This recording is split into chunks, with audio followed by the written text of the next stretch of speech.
I'm Tony Bruschi. Welcome. We hope you've enjoyed our coverage on the trial of Alex Murdaugh. This is a look back at some of the key moments and conversations that we've had over the last several weeks regarding the case.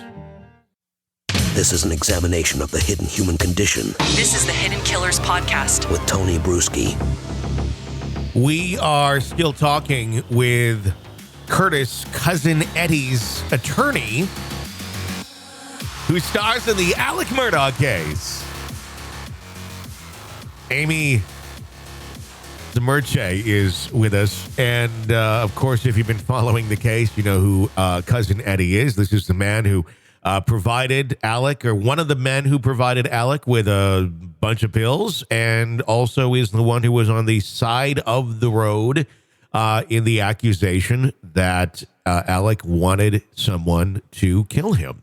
We'll talk about the side of the road incident in just a little bit, but first I want to talk about the pills, the accusations that are out there that this is something much larger in scope than just Alec having a pill addiction, because the amount of money that he was allegedly spending on these pills would kill someone very quickly. Go into this. Tell me, what's going on here? Is this part of a larger drug ring? Is there something going on in a cartel type style, different level playing field? What are you aware of, Amy? You know, the other thing about Alec is, you know, not many people, I don't think anybody knew him. I think that's been pretty clear throughout. Mm-hmm. You know, if we have learned anything in this month of watching the trial, is that nobody really knew who Alec was. So was it? I'm sure, but, you know, Eddie wasn't privy to that information. He didn't know where that was going. He, you know, now some of that money did go to pay for, you know, drugs. But, you know, I mean, we're not talking $10 million. So, sure. You know, I don't, you know, and I think that's the question. Literally, I texted Creighton, I think last night, and I was like, question number one, mm-hmm. Where's the money? Question, you know, and then I changed it today after, you know, he got on the stand and admitted that he lied. I was like, I lied. Question number one, you're an admitted liar. You know? Question number two, where's the money? Yes. I mean, that's the part that just doesn't seem to make a lot of sense. Is it hidden somewhere, or how did it go hidden? I mean, there's ways of tracing these funds. I mean, number one, wouldn't there be tracing if this money is going to Eddie? Was Eddie unaware of his tax liability at that point? Number one, of you are cashing this money, it's going to show that is your income as well, whether or not you gave it all back to Alec or not on the books. Right. Oh, he did. Oh, he had no idea about any of that. No. So this went on for quite some time. Was Eddie still... was Eddie supplying drugs to Alec? I know at the beginning he was, and you said not all the time, but was Eddie like one of Alec's sources to continue his addiction?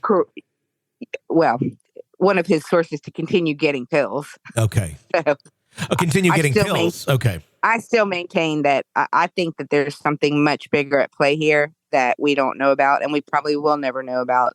I think that it involves, you know, trafficking, drugs, possibly people. I think that, you know, I think Paul was involved in it, and which would make a lot of sense if, you know, if he loses everything and he loses a bag of pills, you know, I mean, that's a problem. But you know, again, there's no physical way that Alec could use the amount of drugs that he was getting from all of these people. So he would get these drugs. I mean, was he getting them in mass enough from multiple individual sources where that could be some sort of trafficking? That just seems like it would not be enough to do that. It would not be what? That would not be enough to do some sort of trafficking ring if, you know, Eddie's getting him some here and there's other people getting some for him here. I know it adds up, but when you think of like massive drug trafficking, you don't think of that. Well, but when you think of 55, or, you know, I think they said $50,000 a week, mm-hmm. You know, that he was spending on drugs. Mm-hmm. I mean, that's a lot of. It's a lot of money. I mean, that seems like it's far more than Well, just it's a lot of money, and it's a lot of drugs. It seems like whatever his other sources were must have been far more flush with drugs than Eddie might have been. Yeah, I think that's just one of the big questions is, where did all these drugs go and where did all the money go? You had said earlier that you suspect there's something much bigger going on here involving drug rings, possibly human trafficking. Where does those thoughts come in? Where does that enter your mind, or how? Well, it enters my thoughts just because there's just no way that one person could use or keep or hide this amount, the amount that he was claiming that he was, paying for. Mm-hmm. It comes from,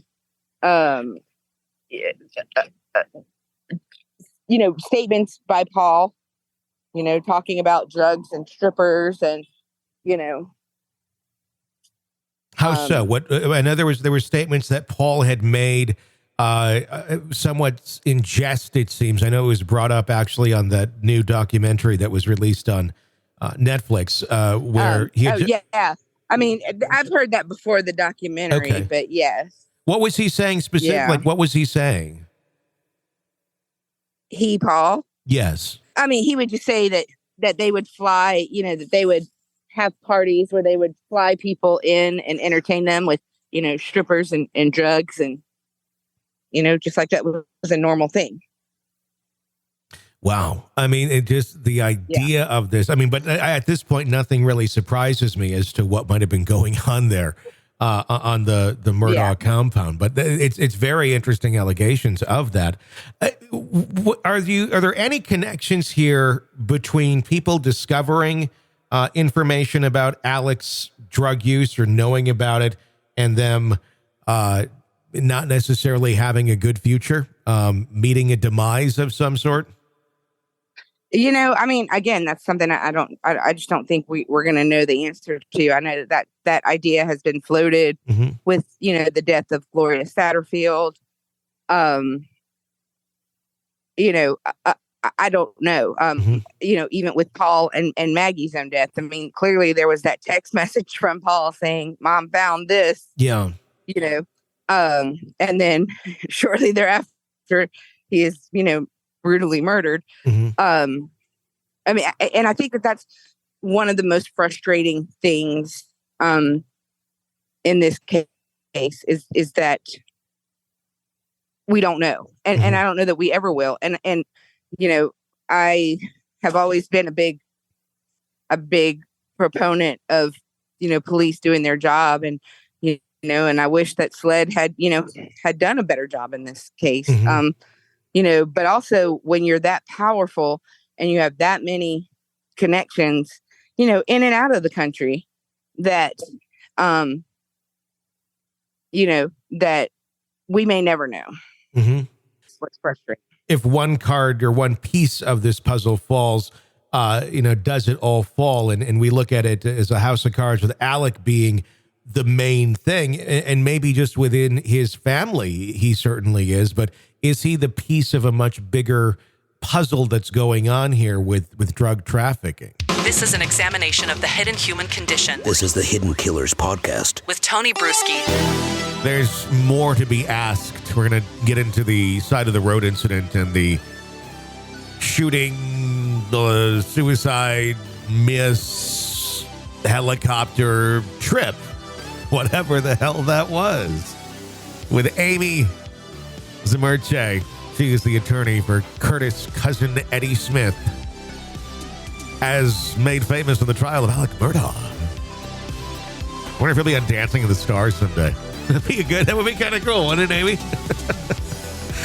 That's coming up. Press subscribe wherever you download podcasts so you don't miss any of it. I'm Tony Bruschi. Stay with us.